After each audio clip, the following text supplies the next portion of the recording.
शादी कर लो भाई, कब तक अकेले जिंदगी बिताओगे। आज फिर दानिया उससे मिन्नतें कर रही थी। नहीं गुड़िया, मेरा दिल नहीं चाहता कि मैं शादी करूं। साइम के बाद जैसे जिंदगी खत्म सी हो गई है मेरे लिए। मैं जानती हूँ भाई, ये सदमा बहुत बड़ा है, ये दर्द शायद हमारे दिल से कभी कम ना हो, लेकिन जिंदगी तो आगे बढ़ानी है। ये घर देखो कितना खाली है। मम्मा पापा की रूहें तड़प रही होंगी आपको इस हाल में देखकर। इस खाली घर को देखकर मैं वहाँ कितनी परेशान रहती हूँ, आप मेरे दिल से पूछो। दानिया की आंखें नम थीं। वो ख़ास तौर पर एक ही मकसद से आई थी कि इस बार तो भाई की शादी करवा कर ही जाएगी। वैसे भी उसका ससुराल बहुत बड़ा था, उसे आने का ज़्यादा वक्त नहीं मिलता था। साथ में 2 बच्चे भी थे, लेकिन इस बार वो 10 दिन के लिए बच्चों के साथ आई थी जो इधर उधर खेल रहे थे। दाइम मलिक अपनी बहन के आने से बहुत खुश था, इसीलिए ज़्यादातर वक्त वो उनके साथ ही बिताता था। उसका मूड अच्छा देखकर दानिया ने बात शुरू की। ये देखो, ये लड़की मुझे तंजीला ने दिखाई है, कितनी प्यारी है। न टीचिंग करती है, लेकिन उसके पापा बहुत बीमार हैं, उन्हें जल्दी है उसकी शादी की। अगर 1 महीने के अंदर शादी कर ली जाए तो वो मान जाएंगे। दानिया ने उसके सामने लड़की की तस्वीर रखी। क्या करना है शादी करके, जिंदगी वैसे ही ठीक है। वो बेजार था। नहीं नहीं भाई, आप खुद देखना, आपकी ज़िंदगी कितनी बदल जाएगी जब इस घर में कोई लड़की आएगी, आपका ख्याल रखने वाली, आपसे प्यार करने वाली, तो आपको खुद ही ज़िंदगी अच्छी लगने लगेगी। दानिया ने इतने प्यार से कहा कि वो मना नहीं कर सका। उसने सामने रखी तस्वीर पर नज़र भी नहीं डाली, मुस्कुराते हुए बोला, ठीक है, तुम्हारी मर्जी, अगर तुम्हें पसंद है तो मैं तैयार हूँ। ये सुनकर दानिया बहुत खुश हो गई और बोली, इसका मतलब मेरा आना बेकार नहीं गया। अब की बार तो मैं अपनी भाभी लेकर ही आऊंगी। मैं कल ही तंजीला के साथ उस लड़की के घर जाती हूँ। उसकी आवाज़ खुशी से कांप रही थी। दाइम फिर से थोड़ा उदास हो गया। जवान भाई की मौत का सदमा उसे अंदर से तोड़ गया था। वो तो कितने सपने लेकर अपनी पसंद की यूनिवर्सिटी में पढ़ने गया था, हॉस्टल में रहता था, जबकि दाइम ने यहाँ सारा बिजनेस संभाल रखा था। वो दानिया और साइम के लिए बाप जैसा था, लेकिन उसे क्या पता था कि एक दिन उसका छोटा भाई, जो उसकी जान से भी ज़्यादा प्यारा था, वो दुनिया छोड़ जाएगा। जिंदगी जैसे रुक सी गई थी। बड़ी मुश्किल से वो उस सदमे से बाहर आया था। 2 साल गुजर गए थे, लेकिन वो अब भी उसे भूल नहीं पाया था। आज तक ये रहस्य बना हुआ था कि आखिर उसका भाई, जो इतना जोशीला और तंदुरुस्त था, अचानक जिंदगी से मुंह क्यों मोड़ गया। वजह हार्ट अटैक बताई गई थी, लेकिन कोई तो बात थी जो उसके दिल पर असर कर गई थी। दाइम ने बहुत कोशिश की, साइम के दोस्तों से बात की, पर किसी ने कुछ नहीं बताया। सब चुप रहे, कोई भी सच बोलने को तैयार नहीं था। दाइम के दिल के किसी कोने में हमेशा ये कसक रही कि काश वो मुझे एक बार फ़ोन करके अपनी परेशानी बता देता, तो आज वो मेरे साथ होता। यही गम उसे जीने नहीं देता था। इसी वजह से 31 साल का होने के बावजूद उसने शादी नहीं की थी। छोटी बहन की शादी के बाद वो अपने घर में 3 नौकरों के साथ अकेला रहता था। माता पिता काफ़ी पहले गुजर चुके थे, लेकिन उसने बड़ा भाई ही नहीं, बल्कि बाप बनकर अपने दोनों छोटे भाई बहनों को पाला था। अब जब दानिया उसकी शादी पर जोर दे रही थी, तो वो उसकी बात टाल नहीं सका, इसलिए राज़ी हो गया। और दानिया दूसरे दिन बहुत जोश से उस लड़की के घर जाने की तैयारी करने लगी, जबकि दाइम ऑफिस चला गया कुछ काम निपटाने। फिर 15 दिन बाद ही उसका निकाह होने वाला था। दानिया ने 15 दिन के अंदर सारी तैयारी कर ली थी। वो जो सिर्फ 10 दिन के लिए आई थी, अब उसने अपने पति हसन से कहा कि वो 10 दिन और रुकना चाहती है। उसने भी इजाज़त दे दी थी। कुछ ही मेहमान थे। बिल्कुल सादगी से ये निकाह होने जा रहा था, क्योंकि जिस लड़की से दाइम मलिक का निकाह होना था, उसके पिता की तबीयत बहुत ख़राब थी। बीमारी ने उन्हें अंदर से कमज़ोर कर दिया था। दाइम मलिक गंभीर और शांत चेहरे के साथ उनके घर में मौजूद था। कुछ ही देर पहले उसका निकाह अनूशे रहमान से हुआ था। तभी कोई नाजुक सी मौजूदगी आकर उसके बराबर बैठा दी गई थी। गोल्डन रंग का साधारण सिल्की सूट पहने हुए ऑर्गेन्जा का दुपट्टा जो बड़ी मुश्किल से सर पर टिकाया गया था, बाल पीठ पर बिखरे थे, हाथों में मरून रंग की चूड़ियां और नाजुक हथेलियों पर सादी सी मेहंदी लगी थी। खुशबू से महकती हुई वो जब दाइम के पास आकर बैठी तो उसके एहसास एकदम बदल गए। दिल में ख्याल आया कि नज़र उठाकर अपनी हमसफ़र को देखे, मगर सबके सामने ऐसा करना उसे ठीक नहीं लगा। अनुशे खुद बहुत नर्वस थी। दाइम ने दानिया से कहा था कि वो उसके लिए कोई समझदार और जिम्मेदार लड़की देखे जो घर संभाल सके। उसे दिखावे या बहुत बोलने वाली लड़कियां पसंद नहीं थीं। लेकिन सुहागरात में जब उसने अनुशे को देखा तो हैरान रह गया। वो समझ रहा था उसकी बीवी कम से कम 27 से 28 साल की होगी, लेकिन सामने बैठी लड़की मुश्किल से 20 से 21 साल की होगी।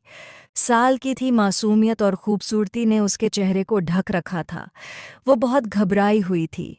उसका कांपता हुआ बदन बता रहा था कि वो अंदर से कितनी डरी हुई है। दानिया ने बताया था कि वो टीचर है क्या, मैट्रिक पास टीचर होगी, उसने सोचा। लेकिन उस वक्त सवाल करने का समय नहीं था। उसने जैसे ही अनुशे का हाथ थामा, उसकी हथेलियां पसीने से भीगी हुई थीं। आप इतनी नर्वस क्यों हो रही हैं? रिलैक्स हो जाइए, दाइम ने नरमी से कहा। तो अनुशे ने सिर भी नहीं उठाया। शायद नए रिश्ते की झिझक थी। रिलैक्स हो जाइए, कपड़े बदल लीजिए, ये कहकर वो उठ गया। अनुशे ने भी राहत की सांस ली। वो कपड़े उसे भारी लग रहे थे। जब वो बदल कर आई तो शुक्र किया कि दाइम कमरे में नहीं था। असल में वो उसकी रौबदार शख्सियत से बहुत प्रभावित थी। उसके सिर पर ना माँ थी, ना कोई बड़ी बहन जो ये बातें सिखा सके। सारी जिंदगी वो मर्दों से दूरी बनाए रही थी। कभी कोई इतना करीब नहीं आया था, लेकिन अब दाइम उसका पति था, इसलिए उसका घबराना और शर्मा जाना स्वाभाविक था। थोड़ी देर बाद वो कमरे में आया तो उसके हाथ में जूस का ग्लास था, जो शायद उसने अनुशे के लिए लाया था। ये पी लीजिए, घबराहट कम हो जाएगी, उसकी आवाज़ में नरमी थी। अनुशे ने सिर झुकाकर गिलास ले लिया और धीरे धीरे पीने लगी। साधारण गुलाबी जोड़े में भी वो बहुत खूबसूरत लग रही थी। उसकी आंखें चमक रही थीं। लंबी पलकों ने चेहरे को और भी निखार दिया था। दाइम उसे ध्यान से देख रहा था, लड़कियों से दूर रहने वाला। आज इस लड़की की मौजूदगी से अंदर से खुश था। आपकी पढ़ाई कितनी है? सुहागरात में ये सवाल पूछना तो नहीं चाहिए था, लेकिन वो जानना चाहता था कि लड़की कितनी पढ़ी लिखी है। वो मासूमियत से बोली, जी मैंने मास्टर्स किया है। उसकी आवाज़ बहुत प्यारी और धीमी थी। अच्छा, लेकिन आप तो बहुत कम उम्र की लग रही हैं, शायद टीचिंग करती रही हैं। वो सामान्य बातचीत कर रहा था ताकि वो सहज महसूस करे। जी इतनी भी कम उम्र नहीं हूँ, मैं 25 साल की हूँ, उसने हौले से कहा। वो जितनी मासूम लग रही थी उतनी ही समझदार और जिम्मेदार थी।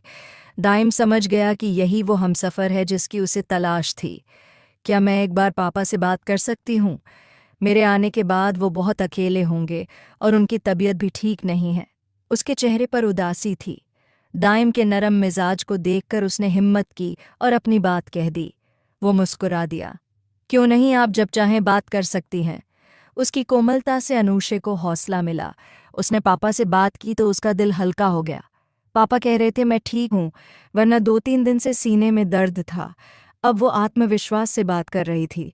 कब उसकी घबराहट खत्म हो गई उसे खुद नहीं पता चला। फिर सोने से पहले दाइम ने उसे अपने बाहों में लिया। उसके चेहरे पर शर्म से लालिमा थी, लेकिन सच ये था कि दोनों ने दिल से एक दूसरे को जीवन साथी मान लिया था। अनुशे उसकी बाहों में बहुत सुकून महसूस कर रही थी, जैसे सदियों से वो उसी की तलाश में थी। अगले दिन अनुशे के लिए जैसे कयामत की घड़ी थी, जब वो सादगी से तैयार होकर अपने पापा से मिलने की तैयारी कर रही थी। लेकिन दाइम मलिक परेशान चेहरा लिए कमरे में आया। रात को उनके पापा की मौत हो चुकी थी, लेकिन अनुशे को इसका पता नहीं था। शायद वो अपनी बेटी, जो उनके लिए हीरे जैसी कीमती थी, उसे किसी ऐसे इंसान के हवाले करना चाहते थे जो जिंदगी भर उसका ख्याल रखे, उससे प्यार करे, उसकी हिफाजत करे, और वो इंसान उन्हें दाइम मलिक के रूप में मिल गया था। शायद इसी सुकून के साथ उन्होंने दुनिया छोड़ दी। आप तैयार हैं? चलिए हम चलते हैं, दाइम ने लब को चलते हुए कहा। एक बेटी जो शादी के दूसरे दिन अपने पिता से मिलने जा रही थी। जब उसे ये खबर मिलेगी कि उसके पिता अब नहीं रहे तो उसके दिल पर क्या गुजरेगी। और यही अनुषे के साथ हुआ था। बाबा इतनी जल्दी मुझे छोड़कर नहीं जा सकते। वो कह रहे थे कि मेरी शादी के बाद वो ठीक हो जाएंगे। बाबा प्लीज़ एक बार रुक जाइए, मैं आपसे बात करना चाहती हूँ। वो लगातार पागलों की तरह बोलती जा रही थी। 3 दिन बीत जाने के बाद भी उसका दिल चैन में नहीं था। चौथे दिन दानिया उसे वापस घर ले आई और समझाते हुए बोली, देखो अनुषे, तुम्हारा दुख बहुत बड़ा है। अल्लाह तुम्हें सब्र दे, लेकिन अब यही जिंदगी है। अच्छा हुआ कि तुम्हारे बाबा तुम्हें तुम्हारे शौहर के हवाले करके गए। कम से कम तुम इस घर में सुरक्षित हो। इस बात पर अल्लाह का शुक्र करो। और फिर एक दिन तो हर इंसान ने इस दुनिया से जाना ही है। कई दिन बाद वो कुछ संभली, लेकिन अब जैसे उसकी पूरी दुनिया दाइम मलिक में बस गई थी। जैसे ही वो ऑफिस से घर आता, अनुषे के चेहरे पर रौनक आ जाती। घड़ी की सुइयां जब 4 बजाती तो वो हर पल गिनती रहती, और जब उसकी गाड़ी की आवाज़ आती तो उसका दिल तेज़ी से धड़कने लगता। वो किसी बच्चे की तरह खुश हो जाती। दाइम को देखकर उसके चेहरे पर लाली छा जाती। आज जब वो ऑफिस से घर आया तो अनुषे को देखकर चौंक गया। शादी को 1.5 महीना हो चुका था और वो हरे मेहंदी रंग के सूट में किसी परी जैसी लग रही थी। आज बहुत दिनों बाद वो पूरे मन से तैयार हुई थी। दाइम ने उसे गहरी नज़रों से देखा तो वो शर्माकर उंगलियां चटकाने लगी। अब भी उसकी झिझक कम नहीं हुई थी। वो लॉन्ज में बैठा था और अनुषे सामने सोफे पर बैठी थी। नज़रें टीवी पर थीं, लेकिन दिल में सिर्फ उसके आने की खुशी थी। तभी दाइम ने प्यार से पुकारा, वहाँ क्यों बैठी हो? यहाँ आओ मेरे पास। अनुषे का दिल जोर से धड़कने लगा। वो धीरे से उसके पास आकर बैठ गई। बहुत अच्छी लग रही हो। दाइम की तारीफ सुनकर उसका चेहरा लाल हो गया। जी थैंक यू, आज बाहर डिनर करने चलते हैं। जी ठीक है, जैसी आपकी मर्जी। दाइम मुस्कुराया। अब तुम इतनी खूबसूरत लग रही हो कि दिल चाहता है तुम्हारे साथ अच्छा वक्त बिताऊं। उसने बिना झिझक कहा। फिर दोनों बाहर चले गए। खाने के बाद उन्होंने आइसक्रीम खाई। दाइम ने उसके लिए गजरे लिए जो अनुषे ने अपनी कलाई में पहन लिए। अनुषे को जैसे पूरी दुनिया की खुशी मिल गई। उसकी आंखें चमक रही थीं। वो सोच भी नहीं सकती थी कि खुदा उसे इतना अच्छा हमसफ़र देगा। शायद उसकी नेक नीयत और पाक दिल की वजह से उसे ये इनाम मिला था। उसने कभी किसी मर्द की तरफ नज़र उठाकर नहीं देखा था। जब से पापा बीमार हुए थे, उसने एक प्राइवेट कॉलेज में लेक्चरर की नौकरी शुरू कर दी थी। वो जिम्मेदार और ख्याल रखने वाली बेटी थी, और अब वो एक अच्छी और वफादार बीवी बनना चाहती थी। दाइम की हमसफरी में उसे जैसे जिंदगी का मकसद मिल गया था। उनके दिन और रात अब और भी खूबसूरत हो गए थे। दाइम को अब अनुषे की मुस्कान बहुत भाने लगी थी। उसके गाल पर पड़ने वाला छोटा सा डिम्पल उसकी खूबसूरती बढ़ा देता था। लेकिन एक दिन उसे दाइम की अलमारी से एक पुराना पारिवारिक एल्बम मिला। वो नई थी, उसे कुछ पता नहीं था, लेकिन जैसे ही उसने तस्वीरें देखीं, एक लड़के की तस्वीर देखकर चौंक गई। तभी दाइम कमरे में आया और उसका चेहरा उदास हो गया। वो एल्बम बहुत कम खोलता था, क्योंकि उसमें उसके गुजर चुके परिवार के लोगों की यादें थीं। अनुषे ने एक तस्वीर पर उंगली रखकर पूछा, ये कौन है? दाइम की आंखों में उदासी उतर आई। ये साइम मलिक हैं, मेरे छोटे भाई। अब वो इस दुनिया में नहीं है। उसकी आवाज़ में दर्द था। अनुषे हैरान रह गई। यकीन नहीं हो रहा। ये तो मेरे साथ यूनिवर्सिटी में पढ़ते थे। दाइम चौंक गया। सच कह रही हो, तुम जानती हो मेरे भाई को? अनुषे ने सिर हिलाया। जी हाँ, वो हमारे ही डिपार्टमेंट में थे। उसके चेहरे पर हैरानी और सोच मिली हुई थी। यकीन नहीं होता कि वो अब नहीं रहे। मुझे अफसोस है। शायद मुझे ये एल्बम खोलना ही नहीं चाहिए था। उसने जल्दी से एल्बम बंद करके रख दिया। वो दाइम को दुखी नहीं देख सकती थी। छोटे भाई को खोने का दर्द क्या होता है वो समझ सकती थी, लेकिन दाइम बहुत उदास हो गया था। न जाने क्यों मेरा भाई इतनी जल्दी चला गया। मुझे लगता है कोई राज है जो मुझसे छुपाया गया है। ये सुनकर अनुषे परेशान हो गई। देखिए, कोई न कोई वजह तो होती ही है इंसान के जाने की। शायद खुदा ने उनकी उम्र इतनी ही लिखी थी। वो उसे समझाने लगी। काफ़ी देर बाद वो फिर सामान्य हुआ। आज उसे एक बिजनेस पार्टी में जाना था। उसने अनुषे से कहा वो भी तैयार हो जाए, क्योंकि वो उसे साथ ले जाना चाहता था। ये बिजनेस और फैमिली दोनों की पार्टी थी। लेकिन जब अनुषे तैयार होकर आई तो दाइम उसे देखता ही रह गया। काले रंग की साड़ी में वो बेहद खूबसूरत लग रही थी। ये साड़ी दानिया ने उसके लिए ख़ास तौर पर खरीदी थी। काला रंग दाइम मलिक का पसंदीदा रंग था। वो अपने हुस्न से दाइम को घायल कर रही थी। वो उसे देखता ही रह गया, जबकि वह उसकी निगाहों से हल्की सी शर्मिंदगी महसूस कर रही थी। मैं अजीब तो नहीं लग रही हूँ? उसने ज़िंदगी में पहली बार साड़ी पहनी थी, वो भी सिर्फ और सिर्फ दाइम मलिक के लिए। शादी के 2 महीने हो चुके थे, लेकिन वो अब भी उससे बहुत शर्माती थी। अजीब नहीं, बल्कि बहुत खूबसूरत लग रही हो, इतनी कि दिल चाहता है तुम्हें पार्टी में ले जाने के बजाय यहीं अपनी पार्टी शुरू कर दूं। उसके लहजे में शरारत थी। आप प्लीज़ ऐसी बातें न करें। वो मुंह फेर गई। फिर वो उसके साथ पार्टी में चली गई। वहां पहुंचकर 2-3 लड़कियों से उसकी मुलाकात हो गई। अच्छी खासा माहौल बन गया। उसे बहुत अच्छा लगा। दोनों ने अच्छा वक्त बिताया और घर लौट आए। दाइम ने बिस्तर पर लेटने से पहले उसे अपनी बाहों में ले लिया। क्या मैं आज बहुत अच्छी लग रही थी? वो मासूमियत से पूछ रही थी। दाइम मुस्कुराया था। हाँ, इतनी अच्छी कि मेरा दिल चाह रहा था कि। उसने अपना जुमला अधूरा छोड़ दिया।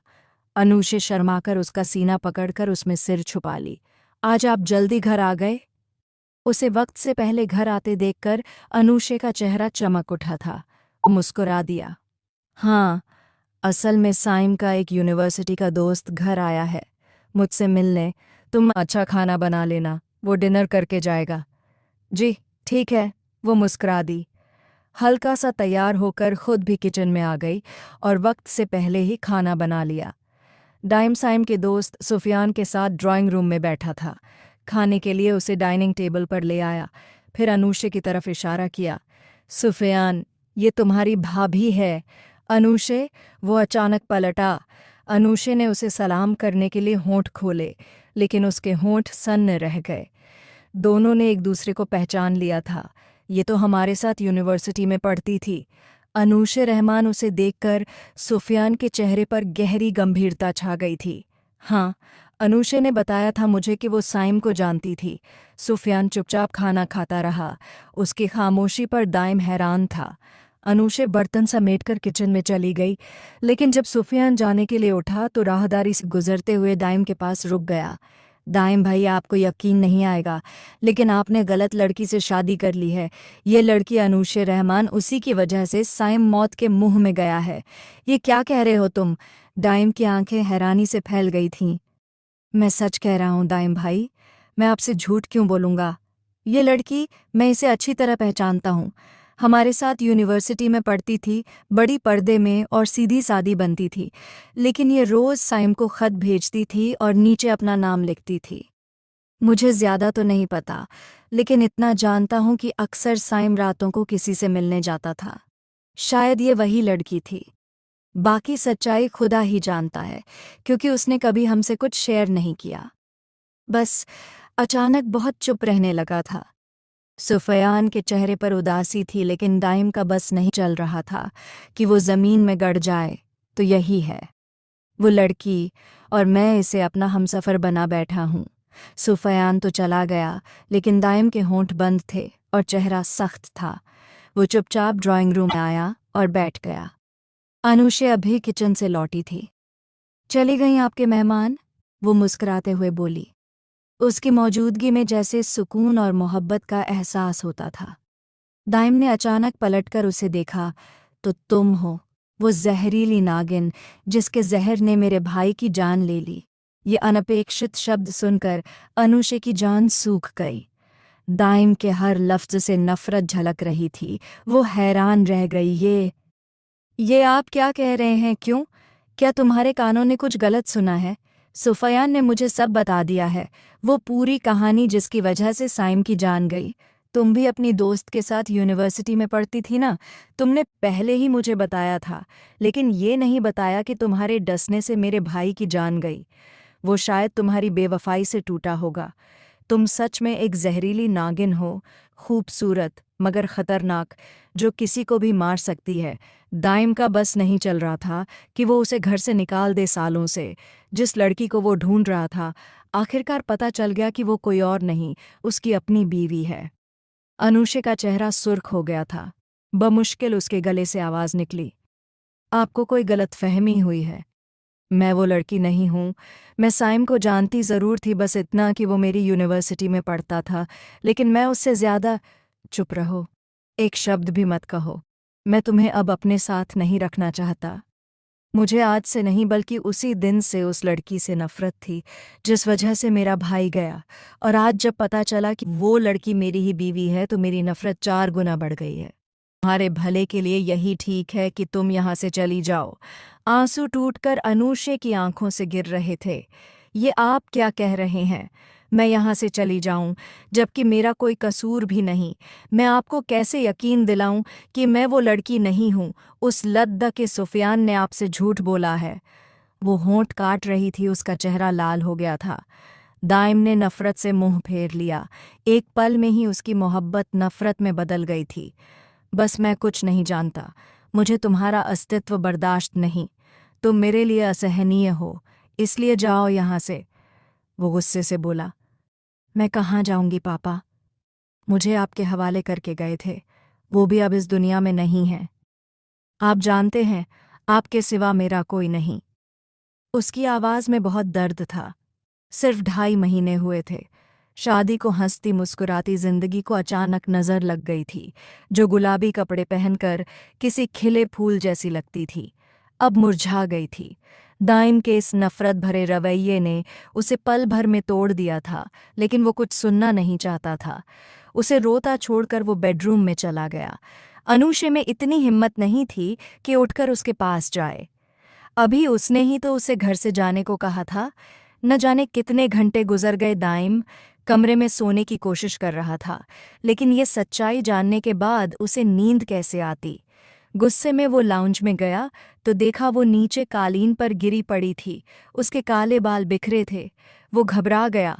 बेहोशी की हालत में उसके मुंह से झाग निकल रही थी। उसने पानी के छींटे मारे, थोड़ा पानी पिलाया तो उसके होंठों से बस यही आवाज़ आ रही थी, मैं सच कह रही हूँ, मैं वो लड़की नहीं हूँ। आप मुझसे नफरत मत करें, मुझे घर से मत निकालें, आपके सिवा मेरा कोई नहीं। उसके होंठ बड़बड़ा रहे थे। दाइम गुस्से से दांत भींच कर रह गया। थोड़ी देर बाद वो उसे डॉक्टर के पास ले गया, लेकिन डॉक्टर की बात सुनकर उसके होश उड़ गए। जब उनके बीच नफरत की दीवार खड़ी हो चुकी थी, डॉक्टर बोला, आपकी बीवी प्रेग्नेंट है। बच्चा बिल्कुल ठीक है, धड़कन बनने के करीब है। मुबारक हो, आप पेरेंट्स बनने वाले हैं। दाइम चुप रहा और अनुषे बेबस होकर सिर झुकाए बैठी थी। मैं सच कह रही हूं, मैं वो लड़की नहीं हूं। कार में बैठते ही वो फिर गिड़गिड़ाने लगी। चुप हो जाओ, मैं इस बात पर कुछ नहीं सुनना चाहता, दाइम ने कहा। वो उदास चेहरा लिए खिड़की से बाहर देखने लगी, लेकिन आंसू लगातार गिरते रहे। घर पहुंचते ही वो ताने भरे लहजे में बोला, ये मत समझना कि ये खबर सुनकर मैं तुम्हें माफ़ कर दूंगा। तुम मेरे भाई की मौत की जिम्मेदार हो। अगर बच्चे का मामला न होता तो मैं तुम्हें अभी निकाल देता, लेकिन अब बच्चे के जन्म तक तुम इस घर में रह सकती हो, मगर मेरा तुमसे कोई रिश्ता नहीं होगा। हम 2 अजनबियों की तरह रहेंगे। अनुषे रोते हुए उसे देखती रहीं, लेकिन वो ठंडे लहजे में बोला और करवट लेकर सो गया। जबकि वो देर तक जागती रही, फिर जैसे सब कुछ बदल गया। अनुषे की जिंदगी जो बसंत जैसी थी, अचानक पतझड़ में बदल गई। पहले वो हर पल उसका ख्याल रखता था, उसे देखकर मुस्कुराता था, तारीफ करता था। अब उसे देखकर मुंह फेर लेता था। उसकी नफरत भरी नज़रें उसके नाजुक दिल को चीर देती थीं। वो समझाने की कोशिश करती कि साइम को वो बस यूनिवर्सिटी के स्टूडेंट के तौर पर जानती थी। उसका उससे कोई रिश्ता नहीं था। उसने कभी किसी से दोस्ती तक नहीं की थी। बचपन से माँ का साया सिर से उठ गया था। वो जानती थी कि उसके पिता ने अकेले पाला है, इसलिए बहुत संभल कर चलना है। लेकिन न जाने सुफियान ने उसके बारे में झूठ क्यों कहा। किस बात का बदला लिया उसने? दाइम के कान में ये जहर घोलकर कि अनूश रहमान वही लड़की है जिसकी वजह से साइम इस दुनिया से चला गया। वो माँ बनने के दौर से गुजर रही थी, जब उसे दाइम की मोहब्बत की सबसे ज़्यादा ज़रूरत थी, और वही उससे पराया हो गया था। अब वो उसे एक नज़र तक नहीं मिलाता। बात करना तो दूर की बात थी, वो हर बात के लिए तरस जाती थी। अब भी वो लाउंज में चुपचाप अकेली बैठी थी, जबकि दाइम बाहर लॉन में था, अपने मन और आत्मा पर बोझ लिए। वो उसकी बेरुखी सह रही थी। जब दानिया को उसकी प्रेगनेंसी का पता चला तो वो बहुत खुश हुई। उसे नहीं पता था कि उसके भाई और भाभी के बीच क्या चल रहा है। उसने दाइम से कहा, अब आप नीचे वाले कमरे में शिफ्ट हो जाइए भाभी, माँ बनने वाली हैं, ऊपर सीढ़ियाँ चढ़ना उतरना मुश्किल होगा। लेकिन दाइम ने उसकी बात नहीं मानी। उसने उस लड़की की परवाह करना छोड़ दिया था जो उसके भाई की कातिल थी। अगर बच्चे का मामला न होता तो वो कब का उसे निकाल देता। उसे याद आया, साइम की तस्वीरें देखकर उसने कैसे जल्दी से तस्वीरें वापस रख दी थीं और उसका ध्यान भटकाया था। उसे सब याद आता तो वो और सख्त हो जाता। धीरे धीरे वक्त गुजर रहा था, लेकिन उसकी बेरुखी बढ़ती जा रही थी। उस दिन वो बिस्तर पर टिककर बैठी थी। दिन ब दिन उसका शरीर भारी होता जा रहा था। उसे छठा महीना लग चुका था। हर दिन काटना उसके लिए बहुत मुश्किल होता जा रहा था। काश कोई उससे पूछता। उस दिन जब वो सोने के लिए लेटा तो उसने प्यार से कहा, कल डॉक्टर के पास चलना है, फाइल पर डेट लिखी है। उसकी आवाज़ में बहुत नरमी थी। वो ठंडे लहजे में बोला, कल आएगी तो देख लेंगे। यकीन नहीं होता, तुम ऐसे बदल गए हो। कोई इंसान इतना कैसे बदल सकता है? उसकी आंखें भर आई थीं। आजकल वो बहुत संवेदनशील हो गई थी।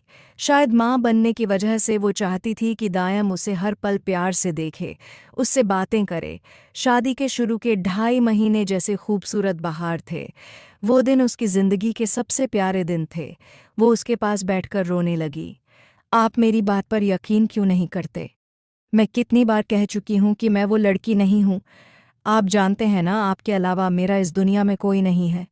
फिर भी आपने मेरे साथ ऐसा बर्ताव किया। आप ऐसा मत करें, वरना मैं मर जाऊंगी। वो पूरे दिल से उससे प्यार करने लगी थी। अभी तो प्यार की शुरुआत ही हुई थी। भरोसा पूरी तरह बना भी नहीं था। अभी तो उन्हें जिंदगी के बहुत से खूबसूरत दिन साथ बिताने थे, मगर न जाने किसकी नज़र लग गई। उनकी हंसती मुस्कुराती जिंदगी पर पलक झपकते सब कुछ बर्बाद हो गया। उसने घमंड से कहा। अनुषे ने आंसू भरी आंखों से उसकी तरफ देखा। जब ये बच्चा सही सलामत दुनिया में आएगा, तब आप मुझे खुश रखेंगे, प्यार देंगे, अपना सहारा देंगे। मगर आपने तो मुझे यकीन दिला दिया है कि आप मुझसे नफ़रत करते हैं। मैं हर वक्त डरती रहती हूँ कि बच्चे के बाद आप मुझे तलाक देकर घर से निकाल देंगे। ये कड़वी बातें मुझे सोने नहीं देती। वो धीमे लहजे में बोली, बहुत मासूम और बेबस लग रही थी। एक पल को दायम का दिल पिघल गया। क्या पता वो सच बोल रही हो? क्या पता वो लड़की न हो जिसके बारे में सुफियान ने बताया था? उसके दिल में ख्याल आया, वो लाख कोशिश करता कि उससे पराया बने, मगर दिल के किसी कोने में प्यार अभी भी बाकी था। दिल चाहता था कि उसके आंसू पोंछे, उसे गले लगा ले और कहे कि वो अकेली नहीं है। लेकिन सुफियान ने कहा था कि ये वही लड़की है जिसकी वजह से साइम की मौत हुई थी। उसने अपने नर्म जज्बात को दबा दिया और सख्त लहजे में बोला, रोज़ रोज़ ये नाटक मत करो। तुम्हारी असलियत मुझे पता चल चुकी है। अगर पहले पता होता तो मैं तुमसे कभी शादी न करता। उसके लहजे की कठोरता और नफ़रत साफ बता रही थी कि वो अब किसी भी सूरत अनुषे की बात पर यकीन नहीं करेगा।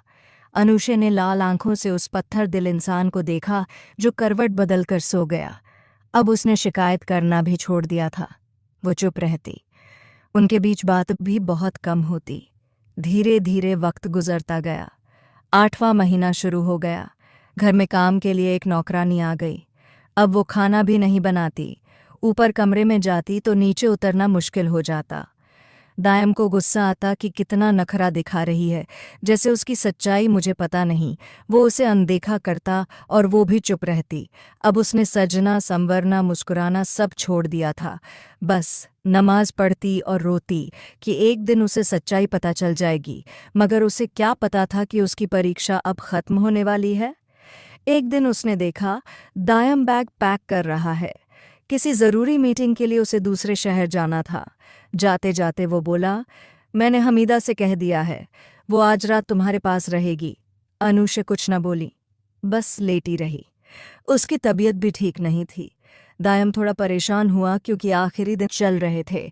ऐसे वक्त उसे अकेला छोड़ना ठीक नहीं था, मगर उसके चुप रहने पर वो चला गया। अनुषा के आंसू तकिए में भीगने लगे। उसे यकीन नहीं हो रहा था कि वो उसे छोड़ गया है, भले ही एक दिन के लिए ही सही, मगर वो बहुत अकेलापन महसूस कर रही थी। उधर दायम बिजनेस मीटिंग में व्यस्त था, लेकिन अचानक मॉल में उसकी मुलाकात सुफियान से हो गई। सुफियान उसे देखकर बोला, कैसे हैं आप दायम भाई? वो भी मुस्कुरा दिया। कुछ देर बातों के बाद सुफियान बोला, दायम भाई, मुझे आपसे किसी को मिलवाना है। वो लड़की है जो आपसे मिलना चाहती है। दायम हैरान रह गया कि ये कौन लड़की है। वो इस शहर में किसी को नहीं जानता था। थोड़ी देर बाद उसने फ़ोन करके उस लड़की को बुलाया। वो लड़की दायम के सामने बैठी थी, जो उसके लिए बिल्कुल अजनबी थी। वो नहीं जानता था कि वो उससे क्यों मिलना चाहती है। वो लड़की बहुत परेशान लग रही थी। होंठ काटते हुए वो दायम से बोली, मैं आपसे साइम के बारे में माफ़ी मांगना चाहती हूँ। दायम ने हैरत से कहा, लेकिन आप कौन हैं? मैं आपको नहीं जानता। सुफियान चुप बैठा था। तभी वो लड़की खुद बोली, मेरा नाम अनुषा रहमान है। मैं उसकी यूनिवर्सिटी में पढ़ती थी, लेकिन मुझे नहीं पता था कि वो इतनी जल्दी इस दुनिया से चला जाएगा। दायम हैरान था। सुफियान सिर झुकाकर बोला, दायम भाई, ये अनुषा रहमान ही है। पहले मैं भी इसे साइम की मौत का जिम्मेदार समझता था, लेकिन जब इसने मुझे सच्चाई बताई तो मुझे यकीन आया। आप भी इस पर शक मत करें। दायम हैरानी से बोला, लेकिन तुमने तो कहा था कि मेरी बीवी का नाम अनुषा रहमान है, तो अब ये कौन है? सुफियान शर्मिंदा होकर बोला, उस दिन मुझे गलतफहमी हो गई थी। हमारी यूनिवर्सिटी में 2 लड़कियां थीं और ये वही है जो आपके सामने बैठी है। यही आपको पूरी बात बताएगी। दायम को सुफियान पर बहुत गुस्सा आया। उसकी छोटी सी गलती ने उसकी पूरी जिंदगी बर्बाद कर दी थी, न सिर्फ उसकी बल्कि उस लड़की की भी, जो अब उसकी बीवी बनकर उसके घर में रह रही थी और माँ बनने वाली थी। वो खुद को कोस रहा था कि उसने उस पर इतना अत्याचार किया। वो गुस्से और शर्म में उस लड़की को देखने लगा। वो लड़की बोली, जब साइम हॉस्टल में रहता था तो मुझे अच्छा लगने लगा। मैं कब उससे प्यार करने लगी मुझे पता ही नहीं चला। मैं चुपके से उसे खत लिखती थी, बिना किसी को बताए। हर खत पढ़ने के बाद वो मुझे ढूंढता, लेकिन मैंने कभी अपना नाम नहीं बताया था। मैंने उससे कहा था कि जो लड़का यूनिवर्सिटी में टॉप करेगा, मैं उसे अपना नाम बताऊंगी। मुझे नहीं पता था कि वो इतनी जल्दी दुनिया छोड़ देगा। अब आप अपनी गलतफहमी दूर करें, शायद उसकी किस्मत में इतना ही लिखा था। सुफियान बोला, उसके कमरे से कई खत मिले थे और एक खत में लड़की का नाम अनुषा रहमान लिखा था। तब हमें शक हुआ और इसी वजह से साइम डिप्रेशन में था, लेकिन बाद में पता चला कि उसकी मौत का कारण ओवर एक्सरसाइज था। उस रात भी उसने कई घंटे जिम में बिताए थे। आप खुद को दोष देना छोड़ दें। दायम भाई, ये सब अल्लाह की मर्जी थी। मैंने अनुषा को बताया था कि उसके भाई को लगता है किसी लड़की की वजह से साइम की मौत हुई है, तभी उसने आपसे मिलने का फैसला किया था। दायम चुप था। 2 साल से उसके दिल में ये जख्म था, मगर आज सारी सच्चाई सामने थी। उसने कहा, मुझे आपसे कोई शिकायत नहीं मिस अनुषा रहमान, लेकिन सुफियान की गलतफहमी की वजह से मेरी जिंदगी बर्बाद हो गई। मेरी बीवी जो माँ बनने वाली है, मैंने समझा कि उसी की वजह से साइम मरा, लेकिन अब पता चला कि वो लड़की तुम थी। दायम के लहजे में गुस्सा था। सुफियान शर्मिंदा होकर बोला, मुझे भी नहीं पता था कि हमारी यूनिवर्सिटी में 2 एक ही नाम की लड़कियां थीं। शायद इसी वजह से ये गलतफहमी हुई। उसके लहजे में शर्म थी, लेकिन दायम गहरी शर्मिंदगी में डूब गया। उसका मन कर रहा था कि अभी उसी वक्त अनुषा के पास जाए। वो अनुषा जो कई बार उसके सामने रो चुकी थी, कह चुकी थी कि मैं वो लड़की नहीं हूँ, किसी ने आपसे झूठ बोला है, लेकिन वो उस पर भरोसा नहीं करता था। अब वो पूरी तरह चुप हो चुकी थी। दायम घर पहुंचा तो वो उदास सी लॉन में बैठी थी। दायम सोच रहा था कि वो उसे माफ नहीं करेगी। उसके आने पर भी वो नहीं पलटी, वैसे ही बैठी रही। वो कमरे में गया, कपड़े बदले और उसके पास आया। बोला, क्यों ठंड में बैठी हो? चलो अंदर। अनुषे ने कोई जवाब नहीं दिया, बस घुटनों को पकड़े शाल ओढ़े बैठी रही। मैं क्या कह रहा हूं, चलो अंदर, ठंड लग जाएगी। उसके लहजे में नरमी थी।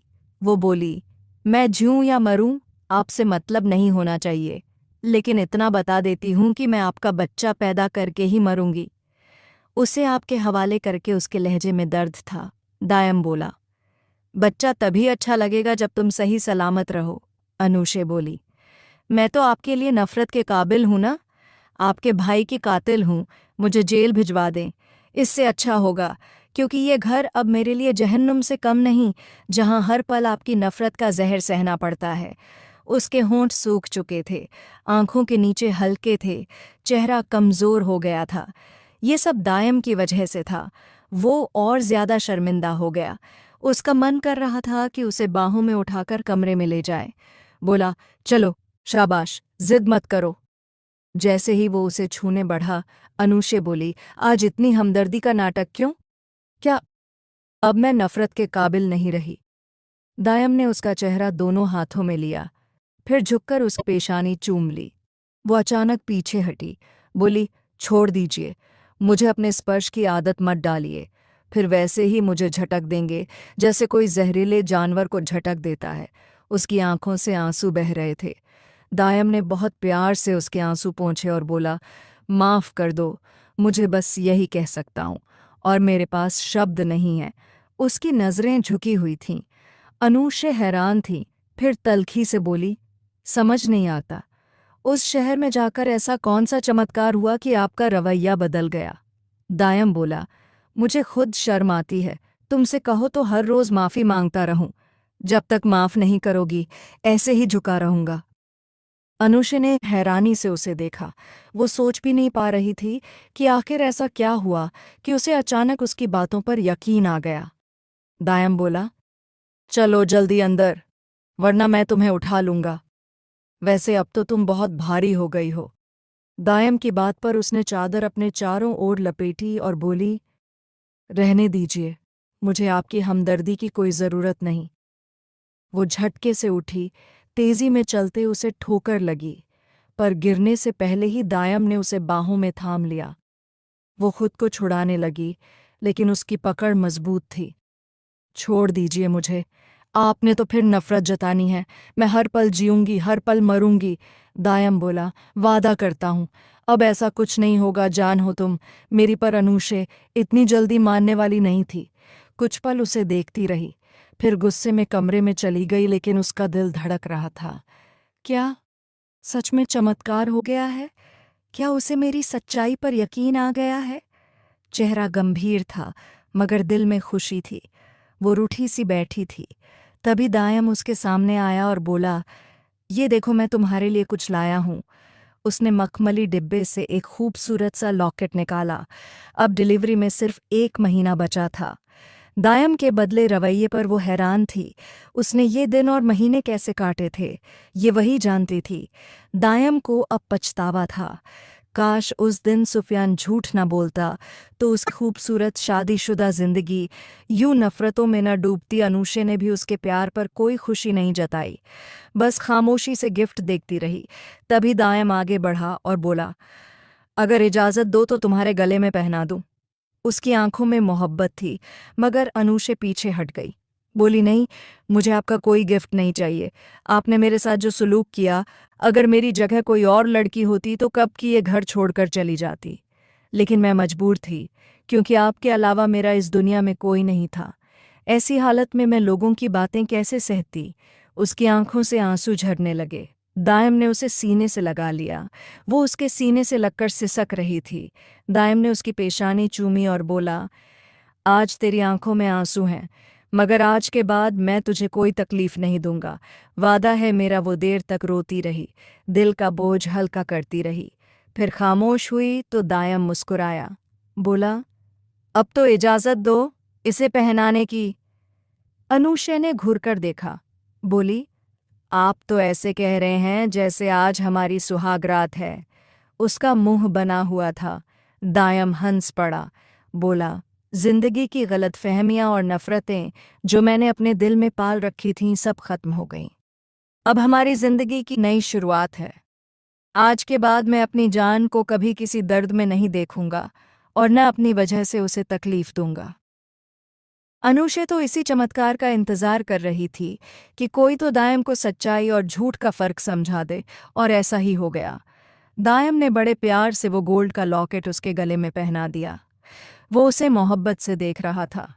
अनुशे ने गुस्से से कहा, मैं इतनी जल्दी माफ करने वाली नहीं हूं।